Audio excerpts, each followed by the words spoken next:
Yeah, I think also too sometimes, specifically with like your example with animal welfare and different things like that. Like there's sometimes where the system that has been created in America actually like you would have to like if you would have to make a decision to like you know become a vegetarian or become a vegan or something. Like there's some things that are just so ingrained into the economic and I, I, yeah, the economy I think is the biggest thing, but so much that is ingrained in the way of life in America that if you truly wanted to make those kind of decisions, it would be almost impossible to find any sort of alternative. We haven't created good alternatives.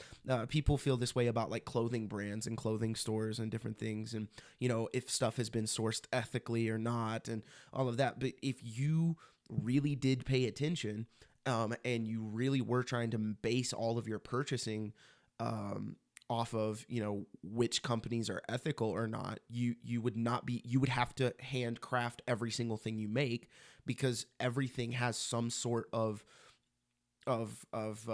compromise in it. And so I think like even the way that this country is functioning, people with those genuine principles really don't have any other kind of alternative. And I think that's really the sad part is people are sometimes forced to go against some of the things that they might feel convicted by or might feel passionate about just because there is no feasible alternative. Like what you were saying, you could pay attention to those things, but it becomes a full-time job just to make sure that every company that you're buying from is doing things according to your ethical or moral standards.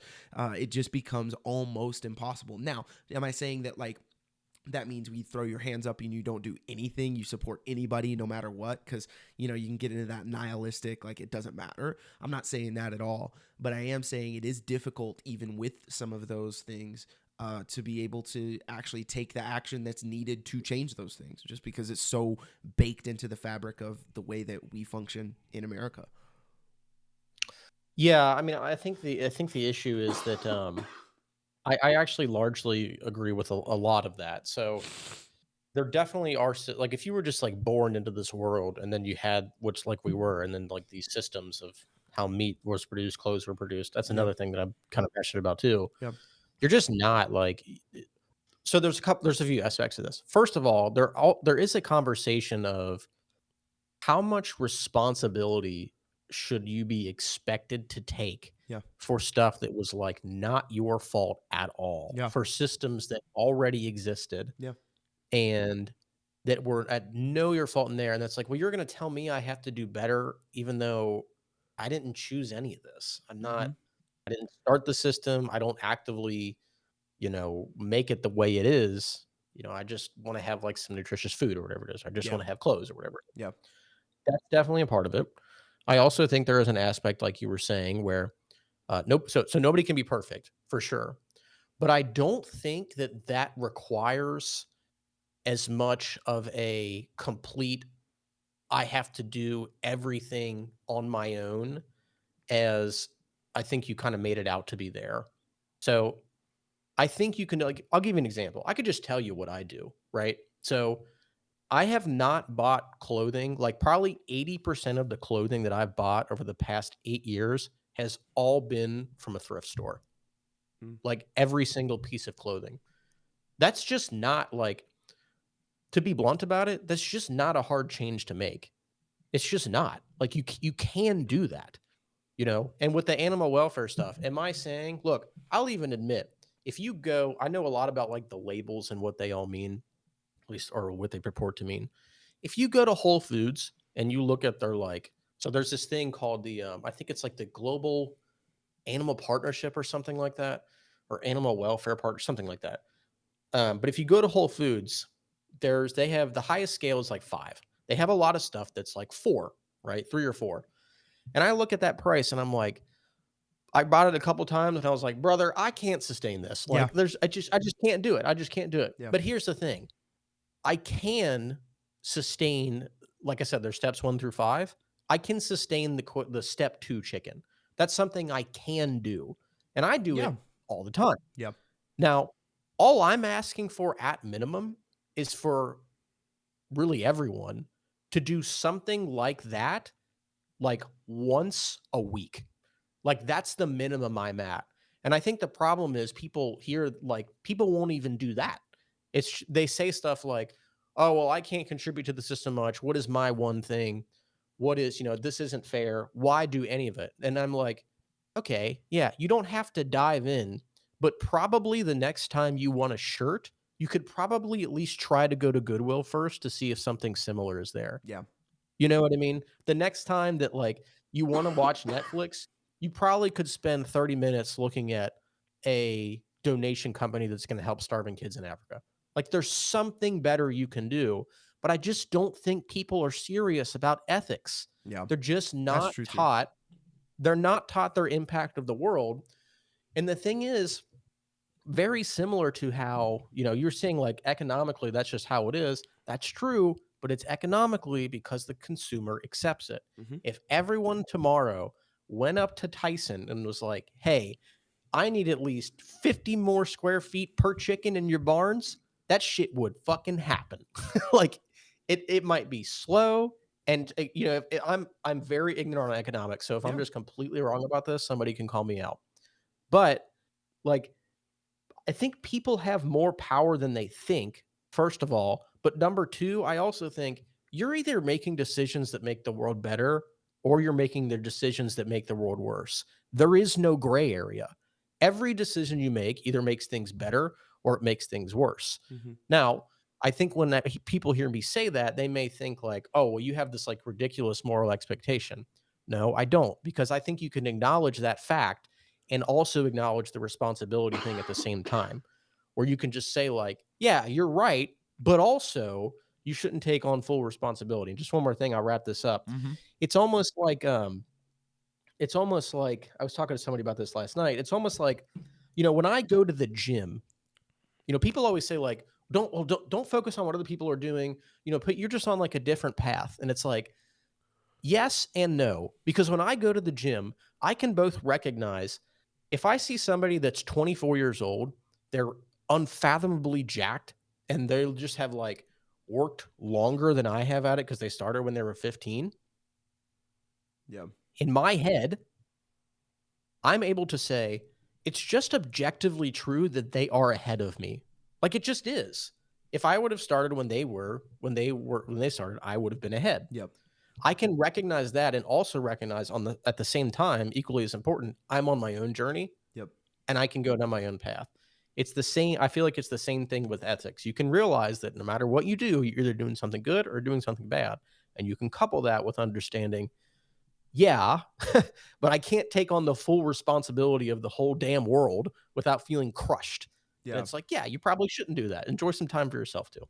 Yeah. Yeah. Have Exactly. some hedonism, like whatever. Like when I go out to eat, if there's nothing to eat, like I'll still get something that's probably not the most ethically produced every once in a while. Like nobody's perfect. Yeah. So, but again, the problem is I think people just don't think about it. Yeah. I think they just don't think about it, and they don't take ethics and philosophy and any of that seriously. You see that with believers, you see that with non-believers, you see Mhm. it's everywhere. Mhm. Yeah. So, Yeah. It's certainly a bipartisan and across the board of backgrounds and belief systems. It's especially with social media and kind of the advent of online caricatures. People, it's so much easier to take a stance and put it in your social media bio than it is to actually do anything for it. And so you have a lot of the bare minimum of activism, and people want the pat on the back and the affirmation and the accolades of look at how good I am, when in reality, like nothing is backing that up. well, okay, so what's really funny about this? Yeah. It reminds me of when I was a kid, and whenever Lent would come around, and you'd have to like give some shit up, I'd be like, "Oh, I'll give up TV." And in the back of my mind, I'm like, "I'm just gonna play my PlayStation the whole time." Like I'm trying, like it's a very childish way of like, "Oh, I'll Yeah. give this up." It's like you're not really giving that up. It's Yeah. like what you're doing is you want to feel like you're giving something up without the sacrifice that comes along with it. Yep. And it's the ethics work like that too. It's yeah. We start the year out with just a time of prayer and fasting and different things like that. You know, a lot of churches do either 7 days or 21 days or whatever. And so I was talking to some of the students because we're a big proponent of, you know, like especially with students, you know, there's a lot of things within the development of a child and things like that, you know, withholding food is not a good idea. And so we're very big on like hey, we're not asking a 15-year-old to fast, you know, especially even with like, you know, different things like eating disorders and all of those stuff. Like we are just very, very careful with that. We've actually seen it, you know, in a few instances, and it's awful because then people attach spirituality to all of these really terrible things. But I say all that to say, you know, talking to some of these students, what I've encouraged is a digital fast, you know, whether that's social media or TV or video games or whatever. And I had a few who took me on and actually was like, yep, I'm going to do that. You know, it'll be really good. And then I had a couple that, like, literally there was one that was like, yeah, I'm going to give up movies. And I was like, okay, cool. I was still watching TV. I'm like, that's not the same thing. You know, so anyway, it's really funny just how people parse that out. But I think that is how people operate in their ethics and morals all the time, you know? Well, and with lifestyle changes too. I mean, going back to the gym thing, I think obviously it's more complicated than this, but I think a big part of not succeeding with health changes is that people think, again, this is just kind of a hypothesis, but I feel like sometimes people think that unconsciously when they think, I want to lose weight and I want to go to the gym, what they really are saying to themselves is, I want to go to the gym and change nothing else about my day and lifestyle. It's like, no, no, no, no, no, no. You don't understand what this means. Like, I'm not saying you have to start this way, but like, if you really want to go on the full health journey, that means, okay, I want to go lift weights at 6 p.m. right after work. Mm-hmm. Okay, well, what does that mean? Probably you're going to have to pack your lunch. Okay, well, what does that mean? Well, you might need a certain type of food. Oh, well, you never buy that food. Well, that means you're going to have to make sure you buy it when you go to the store. Yep. Oh, well, you know, maybe it's like, well, then I want to keep my food cold. It's like, okay, well, then you need to do this because you eat out all the time. Well, now you need to get a lunchbox. Yep. And it's like, I don't think people, when you make changes like that, you kind of have to become a new person. Mm-hmm. You know, and it doesn't have to be right away. Like if someone came to me and it was just like the stereotypical overweight, they don't eat healthy, they don't do this, they don't do that. Obviously, you would start them off small, you know. Mm-hmm. But even then, there's going to be like, look, man, you're just going to have to change who you are to some degree. You're not the guy anymore that goes home and watches Netflix. That's like, you have to change your identity a little bit. You don't have to change the whole thing, but there's going to be some part of you that's going to feel like this isn't me. And then you have to say, it is now. And I'm going to practice. You know, people always say, fake it till you make it. I fucking hate that saying. I've always hated it because it feels deceptive and you're not being real. What I always say is practice who you want to become until you're eventually that person. Mm-hmm. So when you go to the gym and you hate it and you're like, I don't want to be here. It's like, yeah, I get it. You're not a gym goer yet, but you're practicing. It's like before basketball games, you practice the plays. Yeah. You know, so you can be the person that can do the play consistently. And then that's you, a part of you. I was listening to a leadership podcast, group of pastors and church leaders and different things. And, you know, obviously faith plays a role in this, but I think it is more of a general thing as well. But there was a father who, you know, he worked and did all this stuff, and he was intentional about taking 5 minutes to kind of switch roles from what he did at work to then coming at home. And that same thing, you know, he didn't always feel like going out and, you know, being the dad he needed to be and all this stuff, you know, like you don't feel that all the time with any role. But he said, you know, the thing that motivated him was, you know, when my kids are 18, when they're out of the house, when they're gone, what kind of memories do I want to look back on? And so again, that same principle of, you know, he was the dad that he wanted to look back on and enjoy being for his kids, you know? And so he's not making the decision for right now, because if you make the decision right now, it's never going to follow through. For him, it was, I'm making this decision because when I look back on these days, I want to look back a certain way, you know? And so you make that decision then, and then you're able to become that person later down the line. Well, and you know what that is too. That's looking beyond yourself, Mhm. right? Because that's the family. You're no Mhm. longer just you. You're Mhm. part of a greater unit. You're part of a Mhm. greater system of being Yeah. that you want to feel a piece of. Yeah. And so that I think that's a big dynamic of that too, and kind of an example of the other things we've talked about. Yep. Sort of coming in conjunction. So Yeah, for sure. Absolutely, man.